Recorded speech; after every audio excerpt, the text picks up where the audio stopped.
Почитувани добра вечер, вие следите уште една анализа на телевизија 24. Скопје 2014. Збор кој веројатно сме го слушнале стотици илјади, можеби и милион пати во овие десетина години, термин кој никого не останува рамнодушен во оваа држава, а тоа е оној проект кој се гради некаде од 2008 година и кој предизвика доста полемики, дебати и контроверзи во земјата. Владата сега најави дека прави една ревизија во дел од овој проект и токму таа ревизија извади доста интересни информации кои предизвикаа големо внимание во јавноста, а тоа се особено оние прашања кои се однесуваат на ревидирање или на поместување на дел од спомениците кои се дел од овој проект.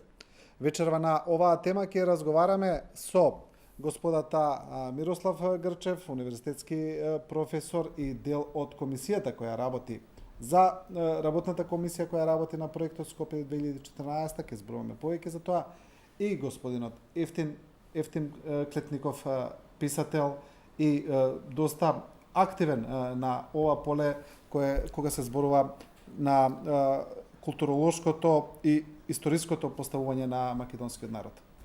Господа, добра вечер.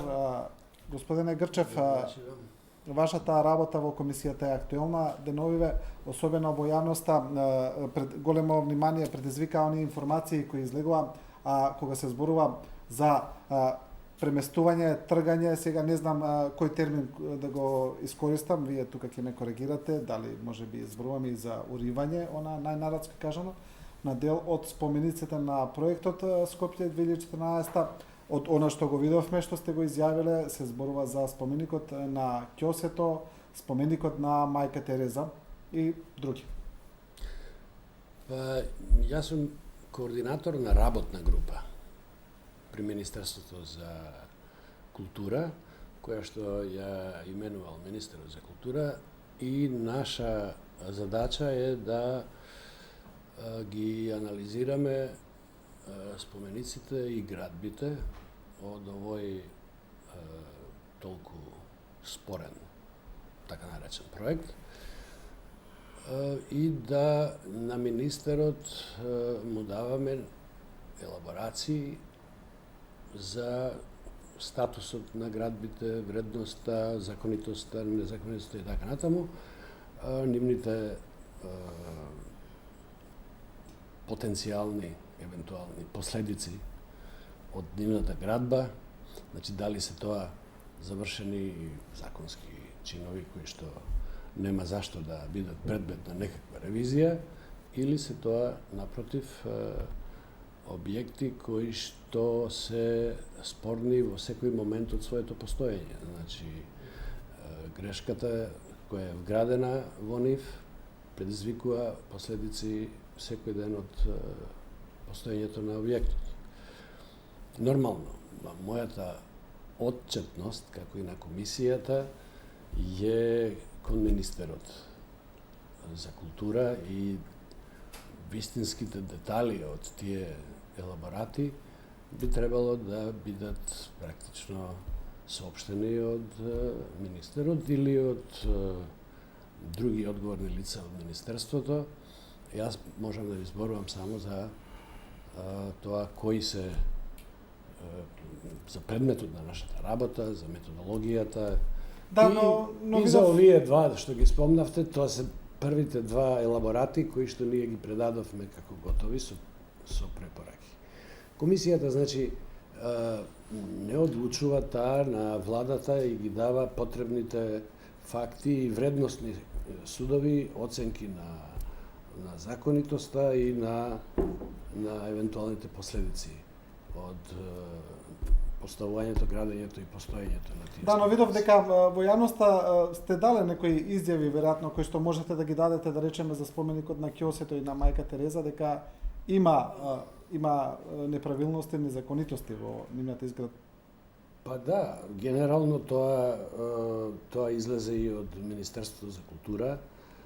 Ние најдовме неверојатно многу и сериозни прекршувања на уставот, на законите, прописите, кога ќе видите тој пат, нема што не е прекршено. Меѓутоа, за овие два случаи се работи и за сериозни прекршување на законот за монументални споменици и споменобележја, во кои што општина Центар, во случајот на споменикот на Мајка Тереза и градот Скопје направија, односно владата, нели, конечно и Министерството за култура, кое што во случајот на Мајка Тереза се појавува како инвеститор, направија сериозни прекршувања и ги суспендира и ги дерогира надлежностите на Собранието на Република Македонија. Такви тешки наоди, заедно со други прекршувања на законите кои се однесуваат на користењето на јавни површини, во случајот со Мајка Тереза, или со упад и прекршување на законите за градење и просторно и урбанистичко планирање во случајот со ќосето. Укажува во двата случаја да тие препораки бидат нивно. Во случајот со Мајка Тереза се работи за објект во градба и тоа е класична тешка дивоградба која што се препорачува, како и со сите дивоградби, да инвеститорот да ја врати ситуацијата во првобитна состојба. Да, добро. За ќосето предлогот е исто така, пошто се работи за дивоградба, каде што покрај ова дерогирање на собраниска надлежност се врши и упад, вонзаконски упад во парцелата на Министерството за правда. Да. Господин Клетников, еве, слушнавме од прилика што работи ова работна група, кои се препораките, нели, значи, според она што се препорачува е дека дел од спомениците првично што се работат, дека треба да се острават. Видете, јас овие денови не случајно читав книгата на Венсен Луј Тома "Антропологија на смртта", еден сјаен антрополог, француски есеист. Веројатно интуитивно, како да знаев дека ќе видам поканет на оваа дебата, а се вклопува таа книга пар екселанс во темата за која разговараме ние. Тој таму има една дефиниција која е најстрашна смрт од сите смрти. Вели, најстрашна смрт е идентитетската смрт на еден колектив. Јас се плашам дека и ова акција јас првпат негде прочитав за ова комисија, се разбира, не сум запознен во детали, не сум запознен со тендери, со кршење на законот, меѓутоа има поесенцијални согледби треба да се извлечат на тој план. Скопје 2014 е, мислам, доста се зборува, врие, се анатемисува, ги кршат копијата двете кај нас главни партии македонски пред се. Јас да ви кажам, не сум ни на црвените, ни на белите член, нити бил, нити сум, нити ќе бидам, така да говорам како индивидуа и излагам мој поглед на работите. Дали му се допаѓа некој на Скопје 2014, дали не, некој им се допаѓа, некој, нели, велат, за вкусови не се дискутира, па некогаш е деликатно чиј вкус е праведен. Да речеме, јас ќе потсетам на Микеланџелова Сикстина во Рим. Има еден таков фак, да речеме Делакроа, кој личи на Микеланџело по линија, по енергија, по енергетика, на црптеж, на структура, на неговите фигури и така натаму, меѓутоа не му се допаѓа Сикстина. Тој вели дека е тоа касапница. Помислете една формулација. Додека Пикасо вели дека единствено нешто за што вреди да појдеш во Рим, тоа е да ја видиш Сикстина. Речеме во контекстот на Скопје 2014 го говорам тоа. Сега, таа комисија мене не ми звучи баш како да кажам позитивно, ревизионизам, тој поим не звучи баш добро и не враќа на една малку темна епоха, ако сакате и сталинистичката. Знаете, мене ми изгледа тоа дека може да заличи на онаа легенда историска, која е и фактографска во исто време на Херострат, кој, како што знаеме, ја урнал најубавиот храм во Мала Азија, ако не се лажам, на Артемида. Кој бил неговиот мотив да се урне тој храм? Тој едноставно немал никаква друга дарба, освен дарба за уривање, што значи дека и уривањето е некој вид на талент, парадоксално, но така е. И тој го урнал тој храм и до денес е многу славен и познат, нели? Се нешто кога се урива, доаѓа во планта асоциација на Херострат и велиме дека е тоа херостратизам. Добро, за Скопје имаме ние една друг архетип Пиколомини кој го запалил, нели? Така, сега, тоа е тоа. Јас не знам што ќе се остранува, меѓутоа сакам уште нешто да подлечам. Дека историјата има еден константен ритам. Варварство, култура. И тоа се менуваат тие ритми. Секоја култура ја руши варварството. На културата принцип е градењето, на варварството уривањето. Тоа е тој закон. Тој влегува во она цивилизација и често луѓето прават грешка на поимите. Не е исто цивилизација и култура. Тоа се сосема два различни поими. Цивилизацијата е еден матен поим. И Винсен Луј Томаш го спомна, зборува дека цивилизациите умираат. Те се мати, дека тие И така, мислам, сакам да го кажем контекстот, сета работа, а има тука многу што и да се, јас не знам што ќе се остранува. Ќе продолжиме, но мислам дека со ова што го кажавте ги поставивте сосема линиите на вашата теза која се однесува и на работата на комисијата и на, како што кажавте, ревизијата на Скопје 2014. Оваа теза што сега ја искажа вака убаво артикулирано господинот Клетников е веќе позната. Таа се исфрли како одбранбена теза уште додека се градеше овој така наречен проект. Меѓутоа, тезата е инверзна, изопачена. Суштината на целата приказна е не кој гради, а кој руши, него што се гради и што се руши со градењето. Односно, што е содржината и на кој начин се прави тоа.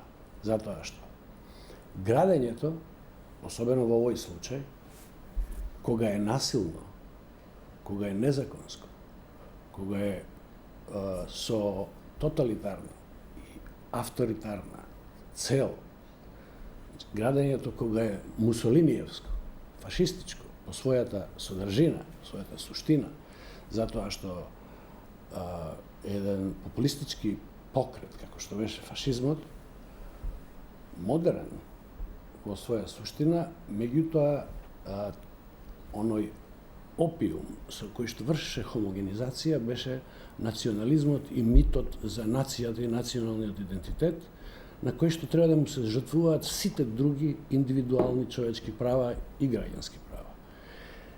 Символиката, архитектурата на таа најзлобна идеја и на тоа најзлобно движење на 20. век е точно оваа која што претходна власт, ВМРО-вска, ја со истата програма да воспостави партија држава, да го хомогенизира граѓанското општество, да го претвори во општество поданичко, во кое што ќе владее една елита, а храната за поданичката маса, која што ќе ги изгуби практично сите права и правото на град, и правото на слобода, и правото на движење, правото на самоспознавање и на избор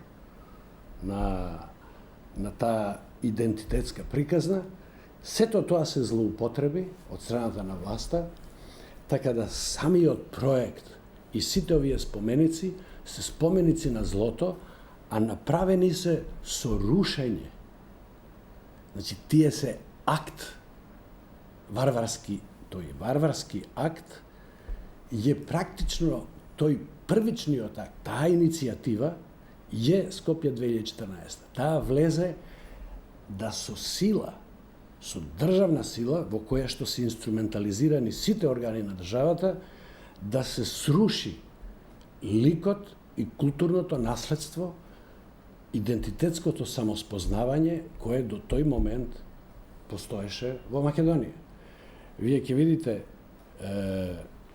во тие така наречени конкурси, односно упатства, кои што власта им ги даваше на архитектите што го реализира ова, е ставено буквално дека градбите или фасадите мораат да бидат во класичен, неокласичен, барокен или не знам, ги редат потпуно дилетантски историските стилови.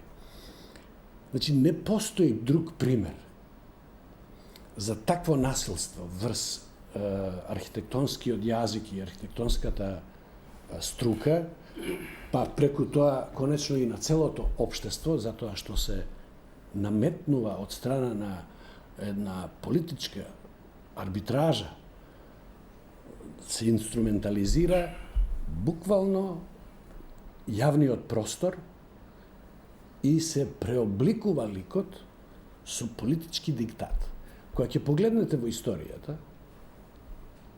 значи, кога се тие варварски периоди, фашизам и разни други колониални напори да се изврши декултурација на населението, да му се изврши бришење на сеќавањето за себе си, да му се избрише културата која до тогаш ја градел, значи вистинската идентификација, самоидентификација и вистинската култура, и да му се наметне нова. Со тој инструмент на владењето, тој инструмент на колонизацијата, и ќе го видите, да речеме, е правено, секогаш атака е врз центрите на градовите, атака е во времето кога се тие колонистичките или империалистичките сили или фашизмот се напаѓа оние згради и оние простори кои претходно служеле за самоидентификација. Да. Значи, ние сме биле модерна нација. Нашиот архитектонски модернизам е забележан во светот. Скопје бил лабораторија, светска лабораторија на модерната архитектура. Скопје 2014 е злостор кон целокупното културно, модерно наследство, архитектонско, ликовно и градско, затоа што врши тематско, зловесто покривање, префасадирање, фалсификување, корнење на изворните културни и историски факти, архитектонски, и лепење на гадости, на гротескни бесмислици, кои што на архитектонскиот јазик на денешницата не значат ништо, а асоцираат единствено на моќ, на насилство, на времето на фашизмот, на Бенито Мусолини и неговите стандарди за архитектура и така натаму. Да, добро. Господине Клетников, ова прашањето со идентитетското спознавање на Скопје 2014 е едно од најоспоруваните, за кое доста зборуваше господинот Грчев, за мешавината на стилови. Не можам да се снајдам. Мирослав изнесе толку вака терминолошки, вака негативни категории, да тешко може да исплови на површина човек. Јас мислам дека е многу тешки се тие квалификации дека таа идеја е злобна, злосторничка, насилничка, фашистичка, во контекст на Мусолини, на Хитлер, криминална. Мислам дека е сепак тоа претерано многу и иде од некоја, не знам, од некој енергетски извор кој не можем да го дефинирам јас, нека ми прости Мирослав, така размислувам и така си изјаснувам. Нешто тој рече дека ние до тогаш сме имале идентитет формиран, а дека проектот на Скопје 2014 го поместува, не знам, може мисли на антиката. Врши Да. атака во секој Мислиш случај. на антиката, Не нели? само на антиката, буквално се, Добро, буквално се е сега со цел да покрие идентитет, и да сега прекрие. да кажеме што е идентитет на еден колектив. Кај нас идентитет е името. Околу името се вртат сите работи. И ние сме пред вратата на еден геноцид, кој не го сваќаме, некои не сакат да го сватат. Уште со Лисабонската декларација 2001 на така наречена цивилизирана Европа, која кон нас се однесува фашистички, дејќи има намера. Тоа е фашизам за мене.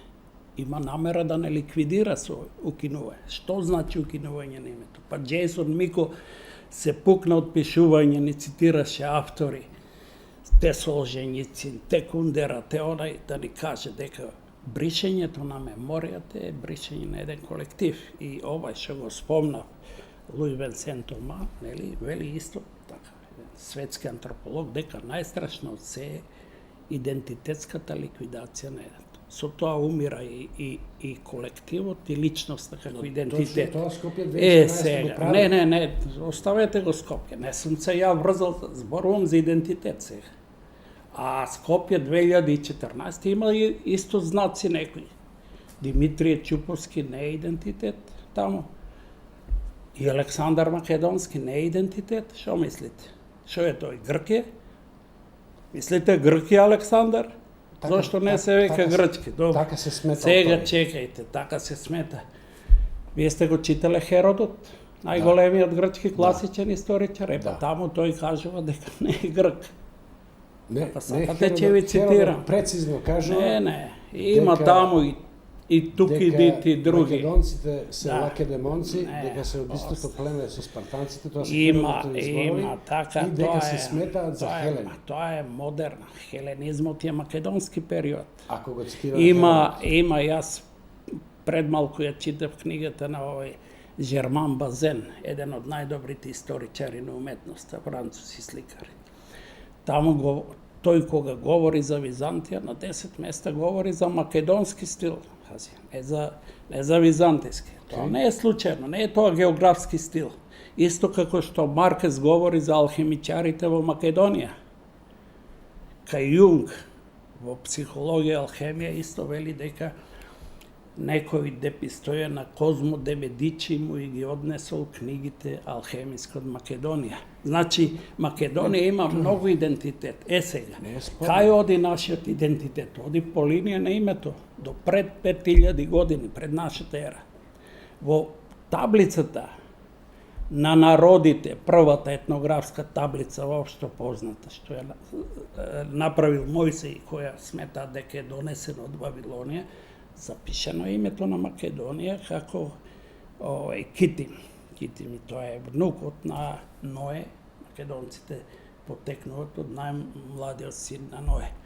Како знаеме дека е Китим Македонија? Затоа што во книгата на Макавеите, во Стариот Завет се вели Филип и Александар кои излегоа земјата Китим и другите македонски кралеви. Сега, најголем сведок за македонскиот идентитет е најголемиот документ на европската цивилизација, кој не е само теолошки, како теолозите, што тврдат туку најголемиот антрополошки документ, Библијата.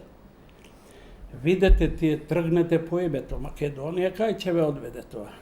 До апостол Павле и првата христијанска црква во европската цивилизација во Македонија. Тоа е идентитетот.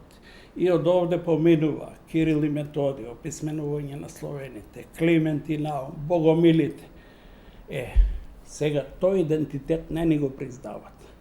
Македонија е на листата за ликвидација веќе 150 години, на европската листа. Да. И знаете. Ама- Сега таа тоа се зајакнува тема идентитет. на оваа Вие, емисија. јас не се служам со терминологија СДСМ ВМРО. Не ме интересира Добро, тоа. можеме ли да видиме дали вие ја што Проблемот- разбирам, сега го зборуваме у контекст на ова што актуелно се случува. Бидејќи Тоа горе актуелно предизвикува тие размисли Да, да. ги. На пример, ја предизвикува проблемот на антиквизацијата. Кој ја измисли антиквизацијата? Овој антрополог француски исто говори за мисионерите, кои зборуваме ги уништуваат индијанците, едно други племиња на најубав начин. Зборуваме антиквизација во контекст на Скопје 2014, да, тоа.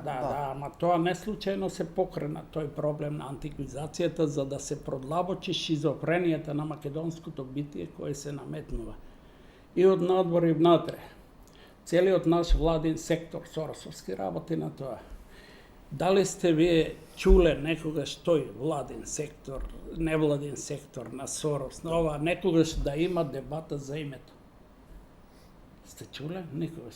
Па мислам дека Тоа сега е суштината. јас не знам, но мислам дека од Фондот Отворено општество имал дебати за името, господин Милчан организирал, но Не знам, Сега тоа не они- сеќа. Мислам, Може имал мислам дебата дека- за да го уништи името во тој контекст. Не, Скопје 2014 е интересна како да, тема, оваа теза дека Скопје потполно независно од проблемот со името или идентитетот врзан со името. Значи тоа нема врска едно со друго. да бидејќи често се поврзува. За, гледате, вие можете да поврзате било што со било што, доколку ви треба за аргумент од страна. Меѓутоа, доколку сакаме да се бавиме со Скопје 2014, доколку сакаме да се бавиме со артефактите и со начинот на кој што се тие создадени, тогаш ние треба да се бавиме со нив и со нивните постапки и да ги видиме, пошто знаете што, атака рушителска, која што сега, еве, е спомната и во првиот исказ на господинот Клетников, е извршена од страна на власта. И тоа со сила, наметнувајќи со обскурни, фалсификувани и криминални постапки, со инструментализација, со терање сите овие органи да вршат, да служат како инструмент на една волја на премиерот, на извршната власт. Вие можете да видите траги во сите овие документи, конечно ти излегува уште и во овие така наречени бомби, во незаконските аудиозаписи, дека Груевски како класичните императори или некои модерни авторитарни автократи, диктатори, дека тој решава локација, стил, зграда, содржина, име, дека решава се. Самиот факт, ние сме демократска држава со устав и закон.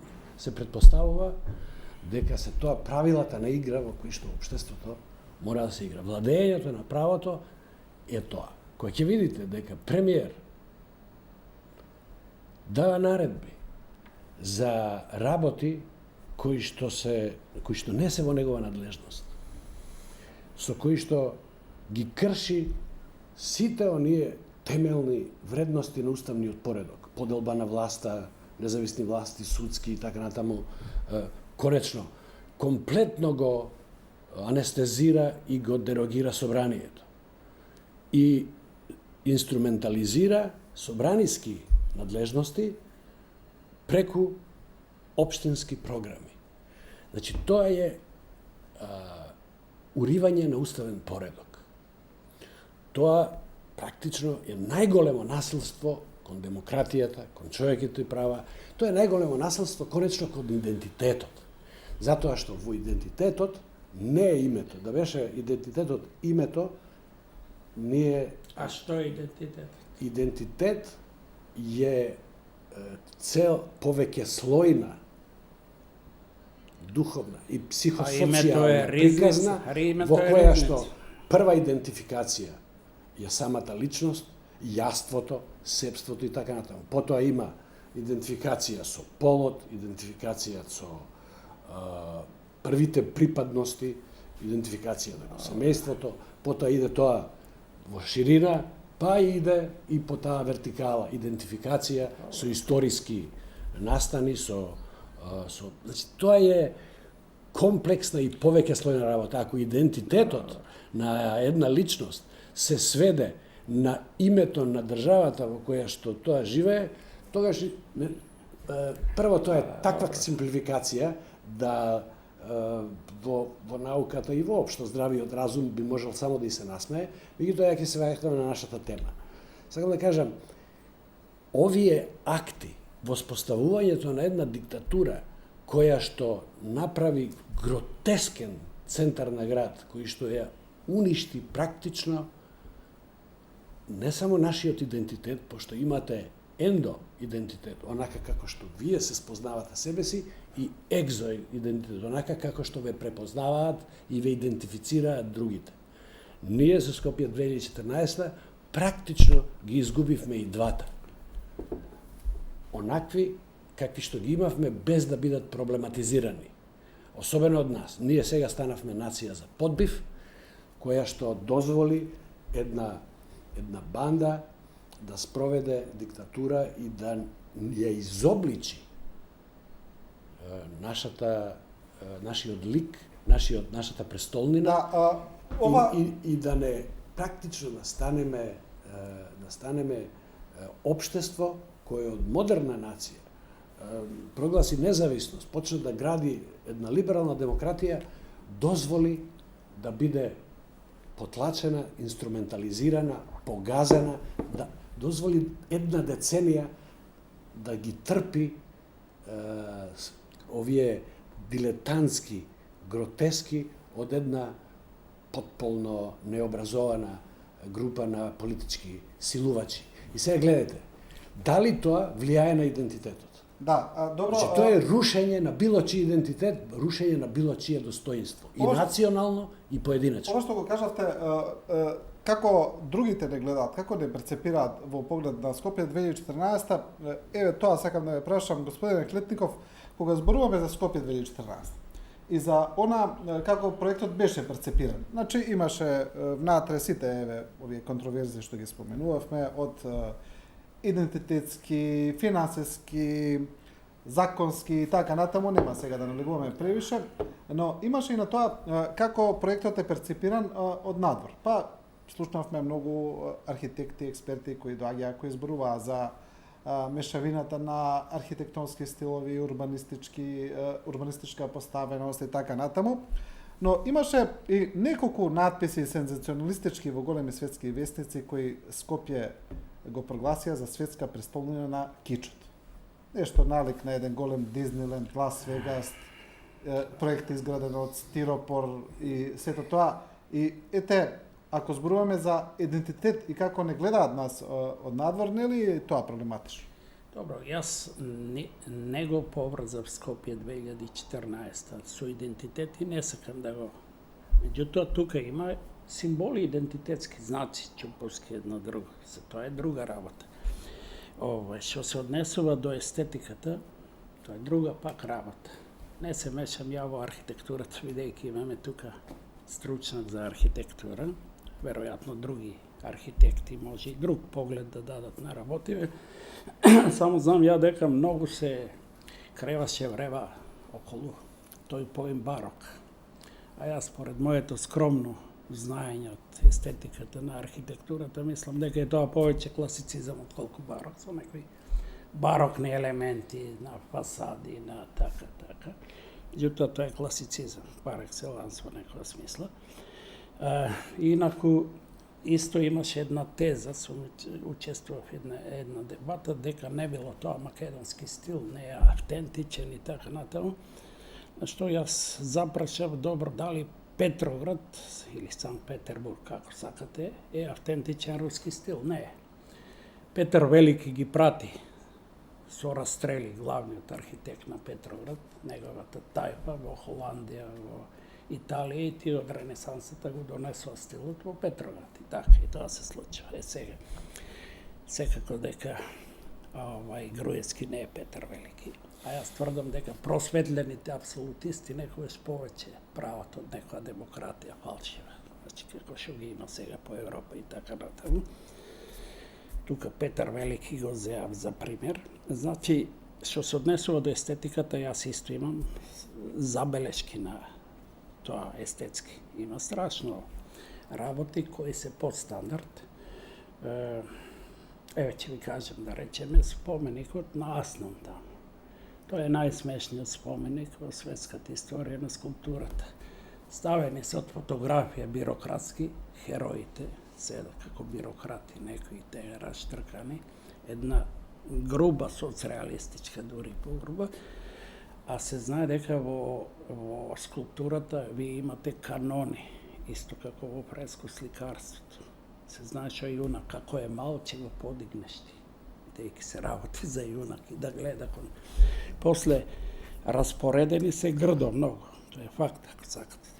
Да речеме, до тој сив соцреалистички споменик, веднаш е до него онај смешен Прометеј сугачи, па златни кончиња хичести, така. Се слагам дека има кич елементи тука, но дека не треба се треба да се види што е, што не е.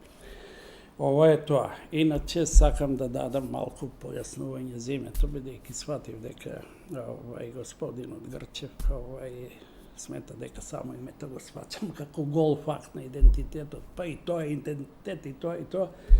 Се плашам да не дојдеме дека и мојот џемпер спаѓа во мојот идентитет и кошулата. Може да стане. Иде. Името е нешто познато од архаичните цивилизации како идентитет. Зошто? Речеме, архаичните цивилизации имале по две имиња. Секој. Уште кога се раѓал. Тоа е останато во традиција кај католиците. Ана Марија или Жан Пол. Тоа не е случај, тоа води од антиката, од архаичните цивилизации. Зошто? Тајното име не смеело никој да го знае, освен родителите. Она што е вистинското име, фактички. А се употребувало во оптек лажно име. Зошто? Затоа што името од секогаш било сметано за извор на живот. Дека е тоа живот. И денес е тоа живот. И затоа него го криеле, бидејќи ако го дознаеле злите сили, значи, нашето име не е гол факт, туку во него има цели ризници. Тоа носи со себе цели ризници, цели цивилизацијски дарби. Именно тие идат со името. Тоа ми е колку да подлечам. Сега, Скопје 2014, некој, јас не знам, еве господинот Грчев да каже што ќе се дислоцира, урива, пали, кои споменици, не знам. Сакав јас да прашам. Не сум упатен, а иначе, само тоа се молам, уште една реченица, иначе што се однесува до тоа, тој е запознаен дека се кршени правила, она, злоупотреби, финансиски, тендерски, така. Молам, нека се одговара, нека судовите го земат. Тоа си иде по тоа. Меѓутоа, есенцијата на проблемот е зашто да се урива некој толку лесно што е изградено. Ако не се лажам, господинот Грчев еднаш напиша дека треба целиот проект да се престори во шут. Во џубре. Така беше, нели? Тоа е малку страшно. Тоа е ликенција поетика, нели? Кога пишувате, не можете да се бавите со набројување на сите детали и сите споменици. Меѓутоа, многу важно е она прва приказна за градењето и рушењето и за културата и варваризмот.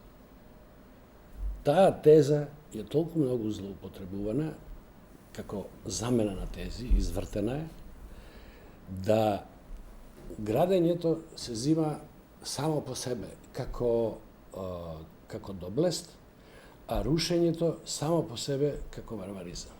Меѓутоа, и едното и другото зависат од содржината, од она што го представуваат, од она како се направени. Ќе давам пример. Дали градењето на концентрационите логори и крематориумите е чин на култура, а нивното рушење е варваризам? А дали овде крематориума се изградија во 2014? Мислам, Значи, аналогијата ви е многу, аналогијата не држи не, апсолутно. напротив, држи, затоа што покажува како е можно аналогија. таа теза да е комплетно извртена кога не води грижа за содржината на градбата и за содржината на актите. Сега јас, кога ќе се вратиме на конкретните наши случаи, ќе ви кажам дека практично најголемиот дел, не сите, затоа што во прашање се повеќе од 100 конкретни единици, дали споменици, дали градби или некои елементи од урбана опрема, меѓутоа огромниот дел од објектите и спомениците се узурпација, насилна узурпација на јавен простор, на начин кој што е незамислив. Ни според нашите закони, ниту според важечките закони, ниту според урбанистичката и архитектонската пракса и дури сеќавање. Пазите, вие не можете да најдете. Не можете да најдете. Никаде во свет. Ни од просветени, а уште ни од непросветени, сакам да речем, уште помалку од просветени апсолутисти. Значи, тоа нашиот бил сулуд и непросветен апсолутиста да стави зграда, односно цела низа на згради, да стави на пешачката комуникација и да го загради кеот од зградите кои што го формираат кеовскиот фронт до оградата кон реката. Тоа се овие Уставниот суд и така натаму ставени во изграден простор, кој што им е наменет на сите граѓани. Значи, власта вршеше атака на изграден простор и таа го сруши кеот, го уништи, го украде, го киднапира, го злоупотреби од граѓаните, за да стави згради во кеот, со идеја да го престори ликот, да ги покрие оние предкот. Зад. Значи, сега овие се како кулиси, гротескни, грди, фашисоидни кулиси, кои што треба да бидат, еве сега, ова сме ние. И така се и случи, таа низа на згради, наеднаш стана во телевизиските вести, стана сликата со која се идентифицира Скопје. Значи, ние го изгубивме, ни е наметнат, фалсификуван, фашисоиден идентитет.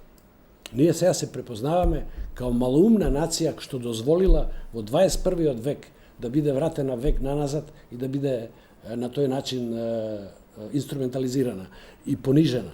Сега гледајте, тој акт да ставите објекти, да градите во површина која што се нарекува во градежниството и во планерската регулатива и легислатива, тоа се нарекува земјиште за општа употреба, општо добро. И се утврдува јавен интерес за тоа. И пишува во законите на неколку места, пишува дека на тој простор секој граѓанин на Републиката и секој посетител има еднакво право на пристап. Значи, од Уставот врзани се во една низа најбазичните права. Правото на живот е врзано за правото на слобода, правото на слобода е врзано за правото на слободно движење. Едно без друго не може да се реварзира. И сега гледате, ова е извршена атака на јавниот простор, правото на движење, реално на слободата. Таа атака воедно содржински е напад и ништење, обид практично успешен обид за рушење на уставниот поредок и за рушење на комплетната наша самоидентификација. Професоре, сакам да ве прашам нешто што мислам дека најмногу ја интересира јавноста, онака најпопулистички. Значи, еве, вие сте во таа работна група, вие нормално ќе дадете препораки, вие немате ингеренции ниту да уривате, ниту да тргате, вие ќе ја завршите вашата работа. Што доколку се покаже дека споменикот на Александар или војнот на конј, како што се нарекува, и спомениците на Филип и на мајка му на Александар се дивоградби, дека се поставени спротивно на законот, каква препорака ќе даете? И еве да ве прашам доколку можете да го спроведете законот, што мислите дека треба да се направи? Значи, земајќи ги во предвид сите аспекти на ова прашање, па и оние за кои зборуваше премиерот Заев кога го прашаа првично, значи и трошоците за нивно отстранување, значи дали е тоа разумно да се направи, дали не и така. А гледате, значи јас овде можам да го кажувам моето мислење. Се разбира, да. Да. Значи тоа не е. Затоа ве прашав како да. мислење, нормално. Логиката, немате ингеренции, да. Тоа таа логика иде преку работната група, елаборатите, до министерот и потоа иде до влада.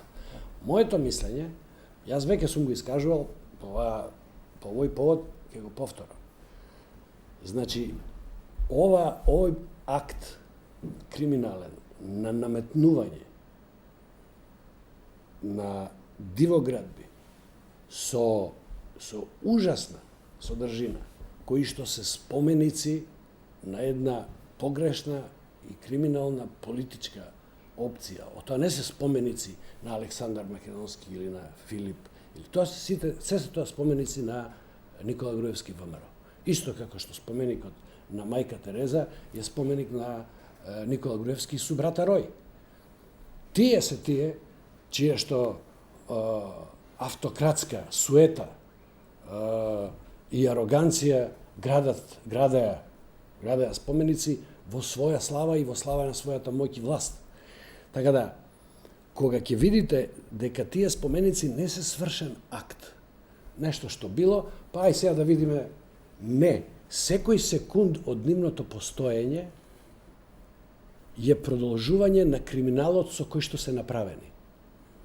Злосторот трае додека се тие тука. Така да за такви дивоградби, кои што можат во секој поглед да се докажат дека се и финансиски, и уставни прекршувања од најтежок ранг, нормално дека препораките ќе бидат отстранување на спомениците.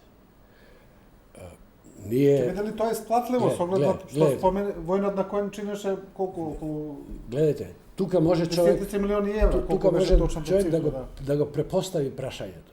Дали е владењето на правото исплатливо? Дали е уставноста наша исплатлива? Дали е нашето достоинство исплатливо? Колку пари чини нашето достоинство? Ние не се побунивме, зборувам ние како земја, во смисол како граѓанско општество, масовно, не излеговме на улици кога го трошеа на криминален начин, го крадеа, го переа, го уништуваа, улудо, непотребно, криминално, целиот тој капитал.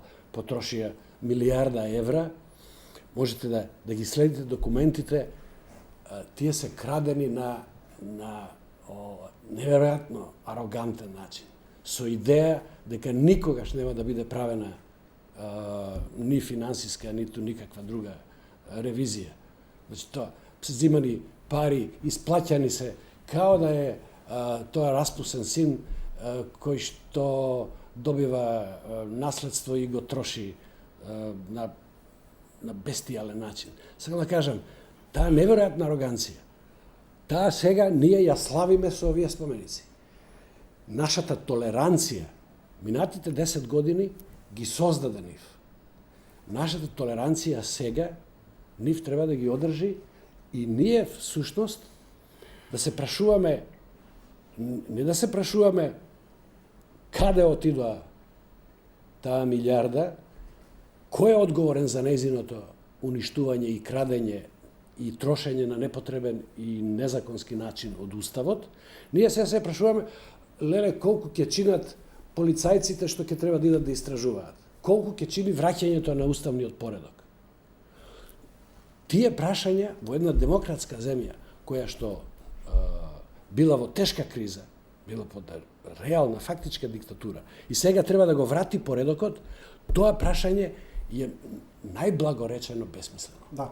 Добро, Да не употребувам по љути изрази. Да прашате колку чини слободата, колку чини правдата, колку чини достоинството, колку чини уставниот поредок, тоа е бесмислено. да. Добро, мораме да направиме кратка пауза, ми кажуваат од режијата за реклами. Господине Фетников, ќе продолжиме со вас. Значи, останете со нас, се враќаме брзо во студиото.